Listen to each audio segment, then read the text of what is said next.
बहरहाल आज हम Jammu Kashmir employ joint action committee वजह हुसैन दुरानी साहब की सदारत में चीफ मिनिस्टर जनाब उमर अब्दुल्ला साहब से मिले। मामला के हवाले से बात हुई, मुतालबात के हवाले से बात हुई। उन्होंने क्या कहा, एम्प्लॉय जॉइंट एक्शन कमेटी का क्या मौक़िफ़ था, इस हवाले से हमारे सदर मोहतरम जनाब वजह हुसैन दुरानी साहब बात करेंगे। जनाब वजह हुसैन दुरानी साहब। औज़ु बिल्लाहि मिनश शैतानिर रजीम। आप सबको शुक्रिया आने के लिए। असल में हमने आज उमर अब्दुल्ला साहब से मीटिंग की है। एक डेलीगेशन है जो एम्प्लॉय जॉइंट एक्शन कमेटी के लीडर पर मुश्तमिल था।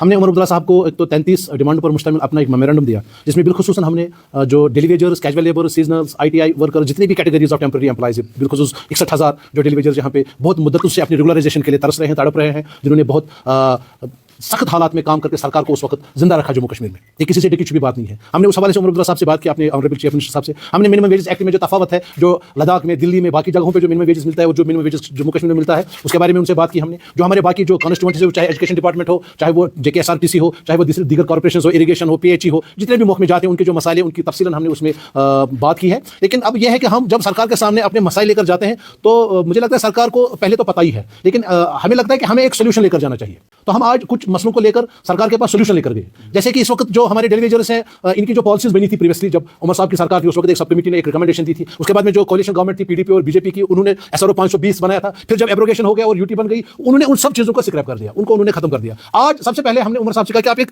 कैबिनेट सब कमेटी बनाएं, वो एक रोड मैप बनाए कि हम कंसोलिडेटेड उनको डेली वेजर उनको रेगुलराइज जो करेंगे उसके लिए क्या पॉलिसी होगी। क्योंकि देखिए इस दौरान बहुत सारे लोग हैं जो उम्र की हद उन्होंने पार कर ली, वो रिटायरमेंट हो रहे हैं, कुछ लोग मर गए हैं, उनकी फैमिलीज का क्या है जो उन्होंने 20 साल, 25 साल, 15 साल इस रियासत को दिए हैं, सरकारी महकमे में दिए हैं। तो इसलिए जरूरी है कि उमर साहब ने उस चीज को एप्रिशिएट किया और उन्होंने हमें वादा किया कि वो कैबिनेट सब कमेटी बनाएंगे। दूसरा, हमने मिनिमम वेजेस एक्ट के हवाले से उनके साथ बात की और उनको हमने कहा कि मिनिमम वेजेस एक्ट हमें एट पार मिलना चाहिए। अगर किसी जगह 18,000 है, 27,000 है, यहाँ पे 9,000 क्यों है?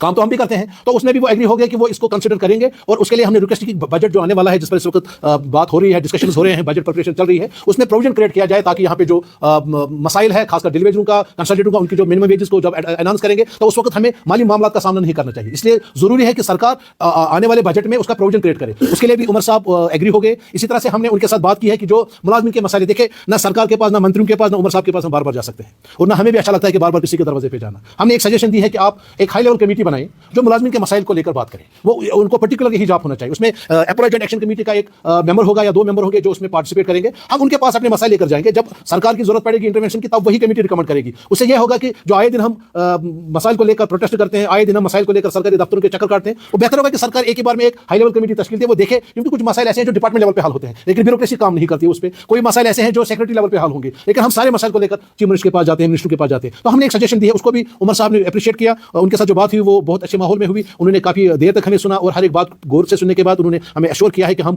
सब कमेटी भी बनाएंगे और जो मिनिमम वेज है उसको भी करेंगे। इसी तरह से हमने उनकी नोटिस मिला है कि एजुकेशन डिपार्टमेंट में पूरे अक्रॉस द UT जितने भी मसाइल है वो लिखित में हमने उनको दिए हैं। इसी तरह से 10+2 के मसाइल है वो हमने उनको बताया। सीकॉप हमारा एक डिपार्टमेंट है यहाँ, उसको जिसको डिफंक किया गया है। हम चाहते हैं कि सीकॉप को रिवाइव किया जाए और जब तक रिवाइवल होता है तब तक उनको बजट सपोर्ट दिया जाए। इसी तरह JKI है, JK सीमेंट है, R&B है, इन महकमों को जहां मर्ज भी किया गया, कुछ को क्या नाम इसको वाइंड अप किया गया, लेकिन मुलाजिम के मसाइल वही है, स्टैट्यूटरी लायबिलिटीज वहीं पे है। इसी तरह से हमारे इरिगेशन में जो सीजनल होते हैं उनको कम से कम पूरा 1 साल रखा जाए ताकि उन मजदूरों को भी अपनी मजदूरी मिले। ये सारी चीजें हमने उनके साथ डिस्कस की। या जितने भी बाकी रहबरी खेल है या रहबरी जंगलात है, 7th पे कमीशन, हमने 7th पे कमीशन के हवाले से बात की कि इस वक्त रियासत में 99.99% लोग 7th पे हैं, एक्सेप्ट फ्यू कॉर्पोरेशन। JKSRTC जिसने 225 करोड़ का रेवेन्यू कमाया, लेकिन अभी भी वहां के मुलाजिम क्या नाम इसका 7th पे से महरूम है। वहां के जो ड्राइवर्स है वो 12-14 सालों से रेगुलराइजेशन के लिए तड़प रहे हैं। ये सारी चीजें हमने उनकी नोटिस में लाई है और उनका अप्रोच पॉजिटिव था। एम्प्लॉय जॉइंट एक्शन कमेटी क्या नाम इसका कॉन्फिडेंट है कि उमर साहब इस बारे में जरूर कोई पॉजिटिव अप्रोच अपनाएंगे और मुलाजिम के मसाइल को लेकर एक रोड में बनाएंगे, जैसा कि उन्होंने हमारे साथ वादा किया था आज की इस मीटिंग में। तो इस हवाले से आपको यहाँ बुलाया है कि हम ताकि आवाम तक, अपने मुलाजिम तक ये बात पहुंचाए कि एम्प्लॉय जॉइंट एक्शन कमेटी अपनी साबिका रिवायत के मुताबिक आपके मसाइल को, आपके ऊपर जो भी मसाइल है, जिन मुश्किलात का आप सामना कर रहे हैं, उनको लेकर हमने